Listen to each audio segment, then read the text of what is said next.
에 관여한 의혹을 받는 박성재 전 법무부 장관을 상대로 신병 확보에 나섰습니다. 박 전 장관은 윤석열 전 대통령의 계엄 선포와 관련해 구속 심사를 받게 된 네 번째 국무위원에 이름을 올리게 됐습니다. 양희력 기자가 보도합니다.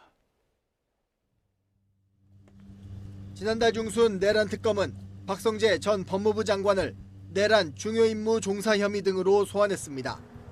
조사를 받은 박 전 장관은 특검이 계엄에 관여했다고 의심한 것과 관련해 혐의를 부인했습니다.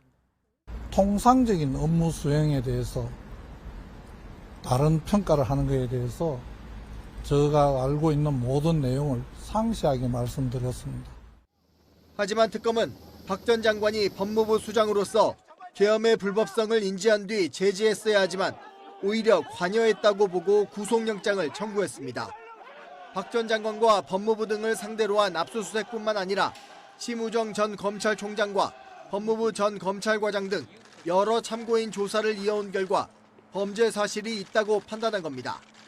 특검이 특히 집중적으로 들여다보고 있는 건 박 전 장관이 계엄 당일 법무부에서 연 간부회의 내용입니다.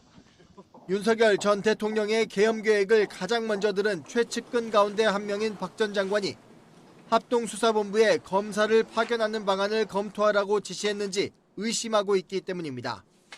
또 출국 금지를 담당하는 인력을 대기시키며 체포 대상자의 출국을 막으려 한 건 아닌지, 구금 시설을 확보하기 위해 교정본부에 수용 공간을 검토하라 한 건지도 관건입니다.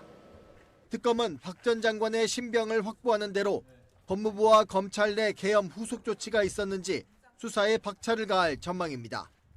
YTN 양일혁입니다. 계엄에 관여한 의혹을 받는 박성재 전 법무부 장관을 상대로 신병 확보에 나섰습니다.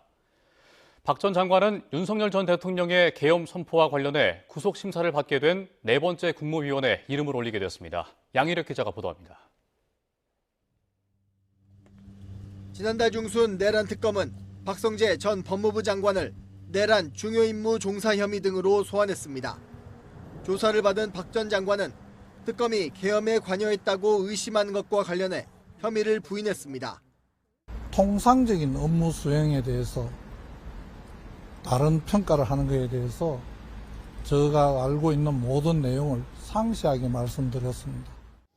하지만 특검은 박 전 장관이 법무부 수장으로서 계엄의 불법성을 인지한 뒤 제지했어야 하지만 오히려 관여했다고 보고 구속영장을 청구했습니다.